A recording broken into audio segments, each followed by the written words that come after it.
আবারও বললেন ইয়া রাসূলুল্লাহ ওয়া ইন জানা ওয়া ইন সারাকা। রাসূল আবারও বললেন ওয়া ইন জানা ওয়া ইন সারাকা। আল্লাহর নবী বলেন আবু জাহল, যে আল্লাহ ক্ষমা করবে তো তোমার তো সন্দেহ কেন বলো? যে আল্লাহ ক্ষমা করবে তো তোমার তো সন্দেহ কেন? হযরত আবু যর বললেন ইয়া রাসূলুল্লাহ আমি বুঝতে পারি না। রাসূল বলে আবু যর গো, যখন দোয়া মঞ্জুর হয়েছিল না, দোয়া কবুল হয়েছিল না, তিনজন ব্যক্তি মুসা নবীকে বলেছিলেন ও আল্লাহর নবী মুসা আপনি তো রাসূল, একটু আল্লাহকে বলেন না আমাদের দোয়াটা যেন মঞ্জুর হয়ে যায়। হাজার মুসল্লি 2 রাকাত নামাজ আদায় হলো। সেটা কে নামাজ আপনারা বলতে পারবেন? সেটা হলো ইস্তিসকার নামাজ। মুসা নবী আলাইহিস সালাম তিনি হলেন ইমাম। 2 রাকাত নামাজ পড়ে আল্লাহর লাগে দরবারে দুকান উঁচু করে দিয়েছে মাওলা। পরওয়ারদিগারে আলম, তুমি আমাদের দোয়া কেন কবুল করো নাই, কেন মঞ্জুর করো নাই? আল্লাহর কাছে যত দোয়া করে তত রোদের টেম্পার কিন্তু বেড়ে যায়। ইন্নী আলামু মা লা তা'লাম। মুসা রে, আমি যেটা জানি সেটা তুই জানিস বল। বলে মাওলা জানি না, কিন্তু তুমি কেন দোয়া কবুল তুমি করো না? আল্লাহ বলে মুসা, ওই মজলিসের ভিতরে এমন একজন মানুষ বসেছে রে মুসা, নোংরা কাজ করে যতক্ষণ পর্যন্ত বেরিয়ে না যাবে আমি আল্লাহ ততক্ষণ পর্যন্ত দোয়া কবুল করব না। শুনলেন এই মজলিসে দোয়া কবুল হয় কিনা? এই মজলিসের কত দাম, কত দাম, কত দাম, কত পরিচয় রে বাবা। যে মানুষটা অন্যায় করেছিল, নোংরামি করেছিল, আল্লাহর কাছে দোকানে গাড্ডা তুলে দিয়ে বলে আল্লাহ তুমি তো ইজ্জতের মালিক, বেইজ্জতের মালিক, তুমি যাকে ইজ্জত দিবা পৃথিবীর কেউ তাকে বেইজ্জতি করতে পারবে না, আর যাকে তুমি বেইজ্জতি করবা পৃথিবীতে কেউ তাকে ইজ্জত দিতে পারবে না। মাবুদ গো, আমি তোমার কাছে তওবা করে নিলাম। আল্লাহর কোরআন বলে দিয়েছে বান্দা যদি 1000 গুনাহ করে ফেলে, পাহাড় সমতুল্য যদি গুনাহ করে ফেলে, সমুদ্রের ফেনার নাই যদি গুনাহ করে ফেলে, একবার যদি বলে ইয়া আইয়ুহাল্লাযীনা আমানু তুবু ইলাল্লাহি তাওবাতান নাসুহা, একবার যদি তওবা নাসুহা করে আল্লাহ বলে বান্দা তোমার পাহাড় সমতুল্য গুনাহ আমি সেকেন্ডের মধ্যে ক্ষমা করে দিই। জোরে বলুন সুবহানাল্লাহ। একটু জোরে বলুন না সুবহানাল্লাহ। আল্লাহ এত বড় দয়ালু বাবা, আল্লাহর রহমান রাহিমিন। আল্লাহ তার বান্দাকে এতটাই ভালোবাসে, বান্দা যদি 1000 বার অন্যায় করে একবার যদি আল্লাহ বলে চিনে ফেলতে পারে, আল্লাহ বলে বান্দা তোর জীবনের তামাম গুনাহকে আমি ক্ষমা করে দিলাম। ইবলিস শয়তান আল্লাহকে বলছে আল্লাহ তুমি তো আমাকে শয়তান বানাইলা, তুমি যখন আমাকে শয়তান বানিয়ে দিয়েছো ও আল্লাহ তুমি আমাকে পাওয়ার দাও। বলে ওরে শয়তান তুই আবার কি পাওয়ার নিবি? বলে আল্লাহ তোমার প্রতিটি বান্দা বান্দিকে জাহান্নামে নিয়ে যাব। এ বাবা শয়তান পাওয়ার। আল্লাহ বলে এদিকে আয়। আবার কি হলো? তোকে পাওয়ার দিলাম আর তুই মনে করছিস কি হয়ে গেলাম? আমি আল্লাহ কত বড় দয়ালু তুই দেখবি না। বলে কত বড়? বলে আমার বান্দা যদি 100 বছর বাঁচে আর 99 বছর যদি গুনাহ করে, ক বছর থাকে? এক বছরে 11 মাস গুনাহ করলো, থাকলো 1 মাস, 1 মাসের মধ্যে 29 দিন গুনাহ করলো। কদিন? একদিনের মধ্যে 23 ঘন্টা গুনাহ করলো। কদিন? 1 ঘন্টা। 1 ঘন্টায় যদি বলে মাবুদ আর জীবনও কোনো দিন অন্যায় করব না, আল্লাহ বলে ওরে শয়তান আমার বান্দা যদি একবার বলে অন্যায় করব না, আমি 99 বছর 11 মাস 29 দিন 23 ঘন্টার গুনাহ আমি আল্লাহ 1 ঘন্টায় ক্ষমা করে দিই। মসজিদ আযান হয়, হাইয়া আলাস সালাত,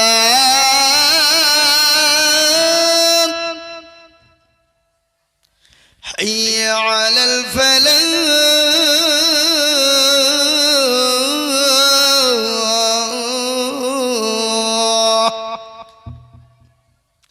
এসো তোমরা নামাজের জন্য, এসো তোমরা ভালো কাজের জন্য। আর আমরা বলি আমরা পারলাম না, কাজে কর্মে ব্যস্ত, ইমাম আর মুয়াজ্জিন তোরা দুজনেই চালা, ঠিক কিনা? চায়ের দোকানে আড্ডা, পানের দোকানে আড্ডা, বন্ধু বান্ধবদেরকে নিয়ে মদের আড্ডায় বসে বসে দিন কাটায়। আর আমরা পাগল হব কার প্রেমে? জোরে বলুন, আমরা কার প্রেমে পাগল? আমরা আল্লাহ তার রাসূলের প্রেমে পাগল। আল্লাহ রাসূলের প্রেমে পাগল যারা, দুনিয়া এবং আখিরাতে কবরে তারা হলো কামিয়াবি। দুনিয়াতে বাদশাহ, কবরেতে বাদশাহ, পরকালেও বাদশাহ। যারা আল্লাহ তার রাসূলকে মুহাব্বত করে না, তারা দুনিয়াতেও ভালো থাকতে পারে না, পরকালেও তাদের জন্য কোনো জায়গা হবে না। আল্লাহর কোরআন বলে, ওয়ামা খালাকুতুল জিন্না ওয়াল ইনসা ইল্লা লিয়াবুদুন। কোরআন আল্লাহ বলে, বান্দা আমি তো তোমাদেরকে দুনিয়ার জমিনে তৈরি করেছি দুনিয়া করার জন্য নয়, গাড়ি বাড়ি করার জন্য নয়, রং তামাশা করবা তার জন্য তোমাদেরকে বানাই নাই। আমি আল্লাহ তোমাদেরকে বানিয়েছি আমার ইবাদত করবা, বন্দেগী করবা, আমার আইন এবং আমার কানুন, আমার বিধানের উপরে চলবা। আর আমার দরদি মুসলমানেরা, আল্লাহর বড় হুকুম হলো নামাজ। বলুন তো বড় হুকুম কি? নামাজ। আজকে মুসলমান নামাজ পড়ে? বুকে হাত দিয়ে বলে নামাজ পড়ে? নামাজ পড়ে না। 98% লোক নামাজ পড়ে না, 2% লোক নামাজ পড়ে। ক পার্সেন্ট? জোরে বলুন। 2%। তার মধ্যে 2% লোকের নামাজ হয় নাকি? কি মনে হয় আপনাদের? 2% লোকের নামাজ হয়ে যায় না? 1% লোকের নামাজ কোন রকম টাই হয়, আর 1% লোকের নামাজ তো হয় না। বলে হুজুর আপনি কি করে জানলেন? আমি বলছি, চাচা মুরব্বি হয়ে গেছে, দাড়ি পেকে গেছে, চুল পেকে গেছে, চাচার দাঁত চলে গেছে, চোখ চলে গেছে, কেউ দেখতে ভালোবাসে না, কেউ পছন্দ করে না, বিবি দেখতে পারে না, বেটা বিটি দেখতে পারে না, লাতিপুতি দেখতে পারে না। চাচা নামাজ পড়ে 25 বছর ধরে, কিন্তু আত্মা এত জানে তো দুরূদ শরীফ জানে না, দুরূদ শরীফ জানে তো দোয়া কুনুত জানে না, দোয়া কুনুত জানে না তো ইন্না তাইনা কুল। তার মধ্যে দেখা যায় তার মধ্যেও 20টা ভুল আছে না নাই? এ কথা বলেন। এরা জীবনে নামাজ পড়ে না, কোরআন শিখে না, কোরআন শিখার চিন্তা ভাবনাও তারা করে না। কোনদিন ইমামকে বলে না, হুজুর গো আপনি তো আমাদের ইমাম সাহেব, একটু কোরআনটা ঠিক করে দেন, একটু সূরা গালা ঠিক করে দেন, আত্মাগাতু দুরূদ শরীফটা ঠিক করে দেন। ওগো হুজুর আপনি আমাদের ইমাম, কেন ইমামের কাছে শিখে নাই? যদি ইমাম যদি ভুল ধরে ফেলে, ইমামের কাছে মুড়নি আর মাথা পুরি চলবে না। মাস তো সে 27 তারিখ হয়ে গেল, 5000 টাকা বেতন পাবো, বইয়ে ছায়া কিনবো না, ব্লাউজ কিনবো, ছেলের ওষুধ কিনবো না, স্কুলের ফিজ দিব, ডাক্তারের টাকা দিব না, কি করব? গায়রিল মাগদুবি আলাইহিম ওয়ালাদ-দাল্লিন। ফেরেশতা বুঝি কি নামাজ রে? বলে ইমামকে পিটবো, মুসল্লিদেরকেও জাহান্নামে ঢুকাবো। হে মুসলমান, আজকে আর একটা কথা শুনলেন, আমি আপনাদেরকে বলি, আজকে আলেম ওলামার মান নাই, সম্মান নাই, ইজ্জত নাই। কিন্তু আমি আপনাদেরকে বলি, যদি কোনো আলেম ওলামার সঙ্গে খারাপ ব্যবহার করেন, আলেম ওলামার সঙ্গে খারাপ আচরণ করেন, আল্লাহর নবী বলেছে সে দুনিয়ার জমিনে বেইজ্জতি হয়ে মারা যাবে। আল্লাহর নবী বলেছেন দুনিয়ার জমিনে তাকে আল্লাহ বেইজ্জতি করে মারবে, বেইজ্জতি করে দুনিয়ার জমিনে তাকে রাখবে। আমি আপনাদেরকে শুনিয়ে দিই, ও মুসলমানগণ, আজকে ছেলেদেরকে মেয়েদেরকে আপনার আপনার স্কুল কলেজ ইউনিভার্সিটিতে দেন, বাধা নাই।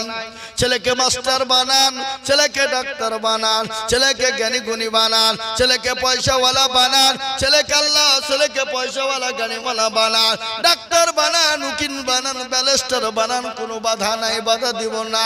কিন্তু আপনি একটা কথা বলুন তো, ছেলেকে ইংরেজি শেখার জন্য ইংরেজি মাস্টারকে বলা হয়, ওগো মাস্টার আমার ছেলেকে ইংলিশম্যান বানানোর জন্য যত টাকা প্রয়োজন হয় আমি আপনাকে দিব। ওগো মাস্টার আমার ছেলেকে অঙ্ক শেখানোর জন্য যত টাকা লাগে দিব। ওগো মাস্টার আমার ছেলেকে বাংলা শেখানোর জন্য যত টাকা লাগবে আমি দেব। কিন্তু ভালো করে মানুষের মতো মানুষ করবেন। ও সন্ন্যাসী ডাঙ্গার মুসলমানেরা, একবার বুকে হাত দিয়ে বলুন তো দেখি, সন্তানকে কোরআন শেখার জন্য কোন হুজুরকে বলেছেন রিয়াজুল্লাহ সাহেব, ও এরশাদ সাহেব আপনাদেরকে মাসে 1000 করে টাকা দিব, আমার ছেলেকে কোরআনওয়ালা বানাতে হবে? আজকে এখনো আমি আপনাদেরকে বলি, গোটা ওয়ার্ল্ডের মাটিতে শুনেলেন, গোটা পৃথিবীর জমিনে এখনো আলেম ওলামা আছে বলে পৃথিবীর জমিন এখনো ঠিক আছে। যেদিন পৃথিবীর জমিন থেকে আলেম ওলামা থাকবে না, সেদিন পৃথিবীর সমস্ত মানুষ বেঈমান হয়ে মারা যাবে। সেদিন প্রতিটি মানুষ মূর্তি পূজা করে মারা যাবে। সেদিন প্রতিটি মানুষ কবর পূজা করে মারা যাবে। মাদ্রাসায় তৈরি হয়। আজকে আমাদের দেশের ভারত সরকার, আমাদের দেশের ভারত সরকার শ্রী নরেন্দ্র মোদীজির নেতৃত্বে, স্বরাষ্ট্রমন্ত্রীর নেতৃত্বে, অমিত শাহর নেতৃত্বে আজকে তারা ভারতবর্ষের জমিনে মাদ্রাসা বন্ধ করে দিতে চাইলো। কোরআন বন্ধ করে দাও, মাদ্রাসা বন্ধ করে দাও, সেটা হাইকোর্টে কেস দেওয়া হলো। হাইকোর্টে কেস করা হলো। হাইকোর্ট থেকে সে কেসটা সুপ্রিম কোর্টে নিয়ে যাওয়া হলো। অক্টোবরের 25 তারিখে, এই গত অক্টোবরের, এটা আজকে কি কোন মাস চলছে? নভেম্বর চলছে। অক্টোবরের 25 তারিখের বাবা ওই কেসটা সুপ্রিম কোর্টে চলে গেল।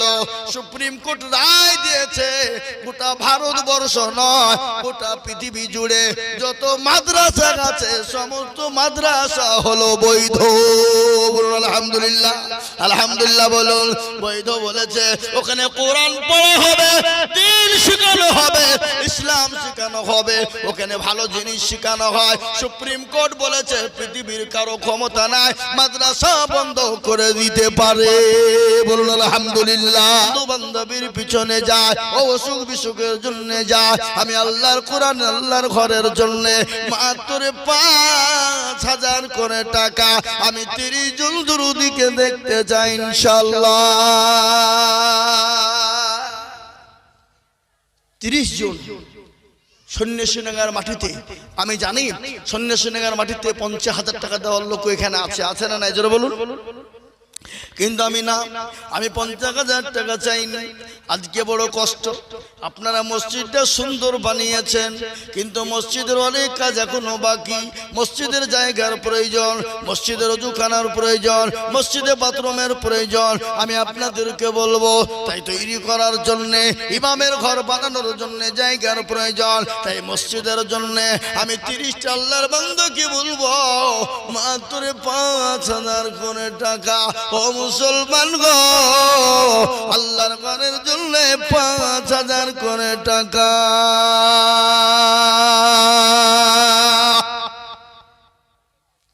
ইনশাআল্লাহ দেরি করব না বাপ, সময় নষ্ট করব না। 5000 করে টাকা আমি আপনাদের কাছে দেখতে চাই, নগদ হয়ে যাক।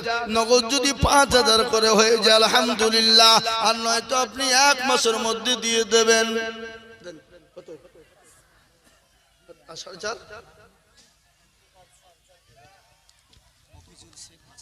মফিজুলকে কোনটা?